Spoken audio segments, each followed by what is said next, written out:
All right, guys, welcome once again to the Noob DM channel. This is Ariel coming to you and taking a break from RPGs right now and talking about Free Comic Book Day. I couldn't really let this day pass without providing some information or talking about, you know, Free Comic Book Day because that's, it's just an annual event. And we have a number of comics that were presented for 2023 by the various publishers. If you're not familiar with Free Comic Book Day, it's basically the first Saturday of May every year. The publishers make free comics, promotional comics available so that people could get into the habit. People, try to grab new readers and collectors pick some of these issues up. And I've been collecting them or picking up free comic books since almost a decade now. I think it started in 2011 or 2010, maybe over a decade, really. And the only year that I skipped it was I think I skipped it in 2016 or 17 because I was moving from into back to Northern California, and but my some of my former roommates actually were kind enough to uh, go to the store and picked up some comics. And when I went to visit them, they surprised me with a bunch of comics from that year.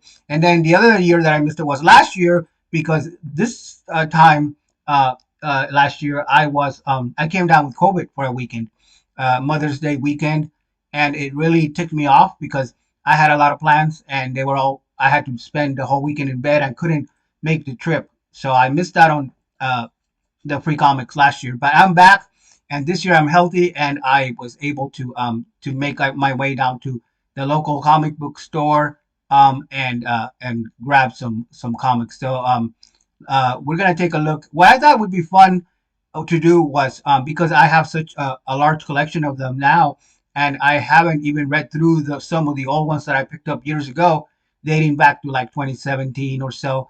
Um, I think I may have more even older ones, but they're not with me. They're in storage at my parents' place. So in lieu of that, I think that it might be fun to do read a new one and one that just came out today and sort of talk about it and then sort of do a then and now and compare that to a similar themed book from a previous year. So I think that might be fun, and I really are not as I don't really collect comic books as much as I used to because they're so expensive.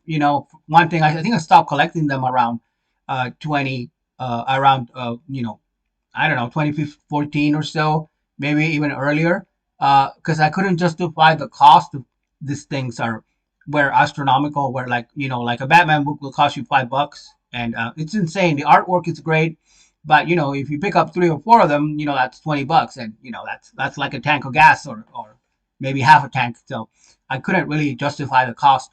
So some people I know read them online, but they rip them off, which I don't like doing because you should pay for the products because they support the artist. But anyway, be that as it may, I only do the free comics now, and once in a while when there's a graphic novel that I like, I'll pick it up. So the book that I read this weekend is called so far out of the lot is it's Strange Academy, which is by Marvel, Strange Academy, and I think I know it's a reprint of a series that they ran. So a lot of these are reprints of like recent comics, and I think this was from 2020, even though it's an offer that the publisher makes for free comic book day. But if I look at the copyright real quick, it says yeah, yeah. Pull my glasses up and look. Yeah, it says published as a one shot by Marvel in 2022. It might have been earlier this year. I don't know, but it feels like there's something that came before this.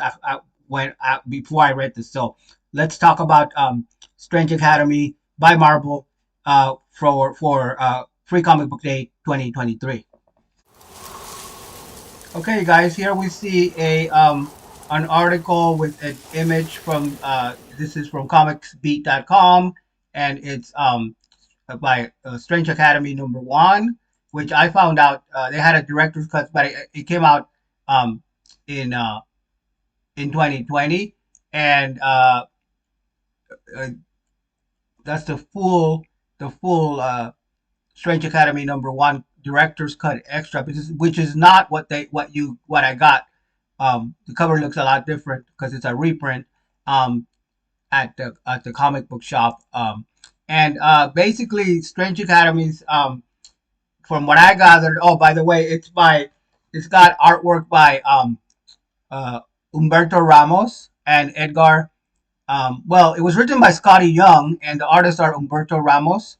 I think this issue was mostly done by Humberto Ramos. And when I saw that, I was like happy because I really like Humberto Ramos's has very uh, distinct style, kind of like it's almost like anime inspired, but not really. He has his own take on it.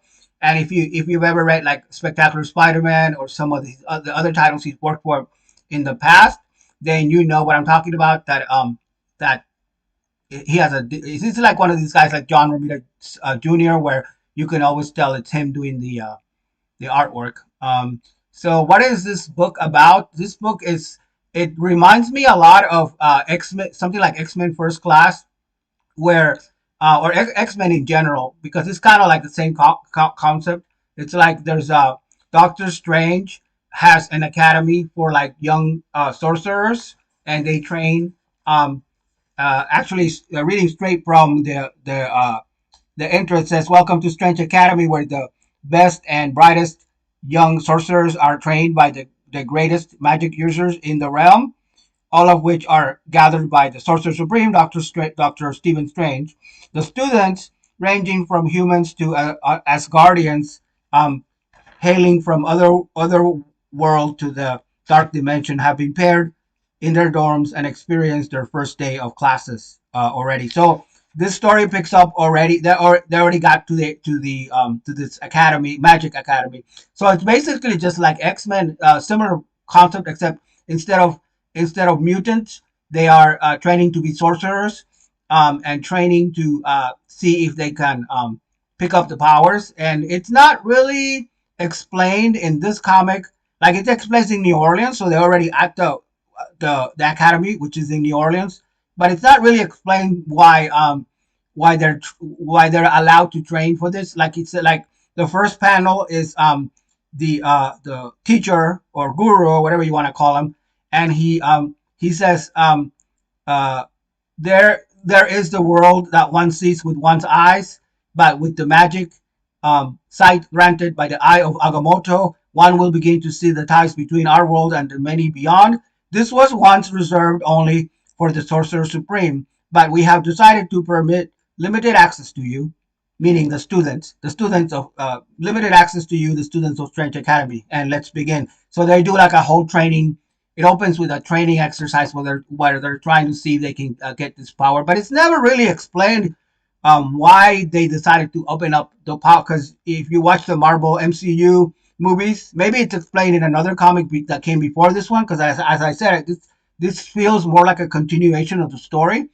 But it's not explained. Like if you watch MCU movies based on Doctor Strange, um, they're very stingy when it comes to like to the powers, and so he has the power, but they don't grant them pretty easily. Like I know that his sidekick, I forget the guy's name, but the guy that's in all the Marvel movies, Strange movies, featuring Doctor Strange, he's the only other one that really kind of has the power, but nobody else really seems to have it. So they don't say why they don't explain why, well, other than for narrative purposes, why the students get to why they opened up an academy in the first place. But you're just supposed to go with it. It's kind of like like I said, it reminds me a lot of the X-Men, but instead of them being mutants, they're training to be sorcerers. And instead of like Professor X in the mansion where they're training the new mutants, it's this young cast of wannabe sorcerers, and they're being trained by people from this magic academy, I guess. And it's the artwork is pretty good. Like I said, Umberto's style is very unique, and I enjoy what he does here. There's a panel in particular where it's like a kind of like a third of the top of the panel. It's like a sort of a big panel depicting like the one of the characters by the name of Emily, who is trying to tap into this she's the only one that taps into the power. All the other students are kind of struggling, and then she has all these fantastical creatures that she sees, and that's kind of like how the book opens, and it's just very colorful and very it's good. It's good artwork. And then after that, it's like supposed to be the weekend, so they all go out into New Orleans to like hang out and to have fun, and because they're supposed to go be back in class on Monday, and they go out and they have adventures. They go into this one kind of it's kind of like a museum for the dead because it's New Orleans, so there's a kind of creepy elements to it, and it's described as a museum for the living dead, and there's this kind of like madam, or I don't know what you call it, like one of those people that reads your future, and she tries to read Emily's future, but then she kind of freaks out about it, and then she ends up reading um, in somebody else instead, which is Doyle. And Doyle, according to the cover of the reprint or this Strange Academy, a free comic book, that he's the son of Dormammu, and Dormammu, longtime readers know that he's like in basically a villain, Marvel villain that has opposed Doctor Strange in the past and other characters in the Marvel universe. And so they do that, and there's interactions, funny jokes, and interactions between the young charges and students. And then at the end, for some weird reason, they're in the back of an alley, and one of them is getting accosted by a bunch of thugs, and they kind of want to fight back, but Emily says no, you can't really fight back because we will pretty much they all have powers, so if using magic or using whatever magic, powerful magics, they would just destroy this because these guys are just thugs and average humans. So they decide not to do that, and then there's a threat of some creatures threatening to devour them, and that's how the comic book ends. And it refers back to it's gonna continue in the first class um, TPB trade paperback. So I guess this is all a big promotion for the trade paperbacks, which continue the story. I thought it was pretty good, pretty good. Like I said, there's a lot of similar themes. It really really feels like it's another. It's like from the same cloth, cut from the same cloth as like X-Men First Class, right down to the name because they call it Strange Academy First Class, and you know they it's very similar. And the artwork, I think they got the right artist on it because, like I said, Umberto does, especially young people, he draws them really well, and he has a very unique um, uh, art style that's kind of like a cross. The only way I can describe it is kind of like a cross between like anime, but also like more a westernized type of anime, but also he puts his own spin on it, and I really like the way it's done. So anyway, I don't want to make this video too long because lately I have been having some issues with editing, and so I'm gonna try to make short ones with a high quality export so that hopefully it's not as bad as some of the production of the last ones have been pretty not clear. So I think I'll leave it there, and then on the next one we'll pick up and talk about this was the now, and so the next one we'll pick up the then, and we'll look at a comic book that has a similar theme from previous offerings at for Free Comic Book Day that I picked up from my collection in the past. So I hope you enjoyed this format. I hope you like this. If you do, go ahead and subscribe or give it a thumbs up. And I will talk to you guys pretty soon with the continuation of then and now, where we look at a comic book from the past.